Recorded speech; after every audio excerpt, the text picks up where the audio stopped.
menurut saya sih staf Muhammadiyah mulai dari staf-stafnya ya sampai majelis-majelisnya paling tidak harus ditatar ideologi Muhammadiyah dulu. Iya. Muhammadiyah yang asli, yang garis lurus. Ya, sekarang misalnya contoh lah, nggak usah jauh-jauh. Salafiyah itu dari kalangan Salafi saja. Itu kan dikader benar dia. Dikader yaitu kalangan masyayikh di Timur Tengah. Kemudian apa? Jemaah Salafi ini itu kan ideologis semua. Jemaahnya saja ideologis. Nah kalau di Muhammadiyah warganya tidak ideologis. Banyak yang tidak ideologis. Banyak. Iya. Warganya tidak banyak, jadi banyak yang tidak ideologis gitu. Lah itu yang jadi masalah di Muhammadiyah. Kalau sekarang menghadapi Salafi, benturan Salafi misalnya ya dari cara berpikir dan orientasi berbicara Islam itu beda dengan Salafi, beda banget gitu. Karena apa? Tadi dia belajar Muhammadiyah bukan belajar agama yang ada di Muhammadiyah, tapi hanya masuk organisasi Muhammadiyah. Itu mungkin juga menumpang hidup aja. Hah? Mungkin juga menumpang hidup saja. Ya numpang hidup memang. Nah, sekarang orang mengejar predikat paling banyak dikejar kan rektor. Oh itu jadi rebutan itu.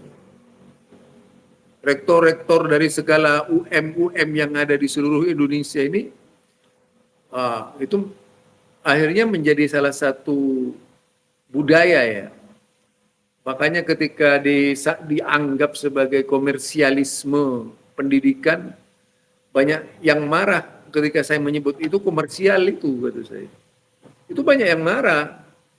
Seharusnya Muhammadiyah kalau memang mau merubah Indonesia ini sebagaimana yang dicita-citakan oleh Muhammadiyah, itu materi-materi pendidikan ya dirubah semua gitu. Universitas Muhammadiyah tidak hanya sekedar menjadi sebuah universitas yang mengajarkan bidang-bidang umum atau fakultas-fakultas umum yang sudah banyak di luar Muhammadiyah itu. Tapi bagaimana sih ada fakultas khusus di Muhammadiyah itu? Yang semua fakultasnya itu bersinggungan langsung dengan Muhammadiyah. Gitu. Ini kan fakultasnya di Muhammadiyah bersinggungan langsung, bersinggungan dengan luar Muhammadiyah yang banyak. Yang laku itu. Tapi belum ada fakultas yang bersinggungan dengan Muhammadiyah itu sendiri. Maksudnya gimana? Maksudnya gimana? Nah, misalnya seperti Mesir. Nah, maksudnya gimana bersinggungan dengan Muhammadiyah itu maksudnya gimana? Iya begini maksudnya. Saya kasih contoh. Mesir ya, atau yang dikenal dengan Al-Azhar, Kairo itu. Ya. Itu kan seluruh materi pendidikan di Kairo dari berbagai bidang terarah langsung kepada visi dan misi yaitu Al-Azhar berkaitan dengan keislaman semua itu. Filsafat, kemudian berpikir semua itu hampir diasaskan kepada kepentingan Islam. Itu di Mesir. Ditaruh di Madinah juga, ya kan? Di Madinah itu kan fakultasnya di arah universitasnya itu memuat dari sekian banyak fakultas yang bersinggungan langsung dengan Islam. Lah di Muhammadiyah tidak. Kalau ada mata kuliah ke Muhammadiyahan kurang ya masih ya? Wah kurang banget itu. Masih terlalu kurang. Iya. Cuma di LKS. Iya, udah itu kan saya mengkritisi itu yang kemudian menimbulkan gejolak di PP. Cuma itu doang juga. Kalaupun ada, itu buktinya misalnya seperti pendidikan ulama Tarjih Muhammadiyah. Lah skopnya itu tidak seperti UM. Skopnya tidak seperti UM. Dan kebanyakan mereka yang disekolahkan ke luar negeri misalnya kader-kader Muhammadiyah yang ke luar negeri, entah yang ke Mesir, entah yang ke Mekah dan sebagainya. Lah, pulang-pulangnya tidak mendapatkan apa-apa di Muhammadiyah itu. Terlantar mereka. di Indonesia. Ya saya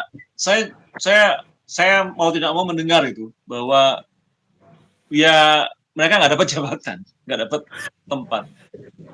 Wallahu a'lam ya. Ya kalau saya berani berbicara, ngapain takut saya itu. Karena demi kebaikan Muhammadiyah ke depan maksud saya. Harusnya memang Muhammadiyah itu punya visi dan misi pendidikan sebagaimana universitas-universitas Islam di dunia itu. Tapi Jangan kan Muhammadiyah sudah jadi ini, sudah digolongkan tiga kampus Muhammadiyah termasuk 10 terbaik kampus Islam terbaik dunia, termasuk 10. Lah faktanya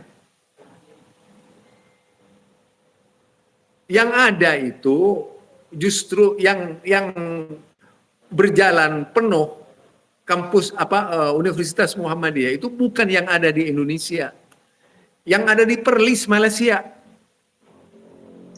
Universitas Muhammadiyah Malang kan bagus, Ahi. Enggak, saya sudah kok ke sana. Lah kok bisa bilang enggak, peringkatnya tinggi loh.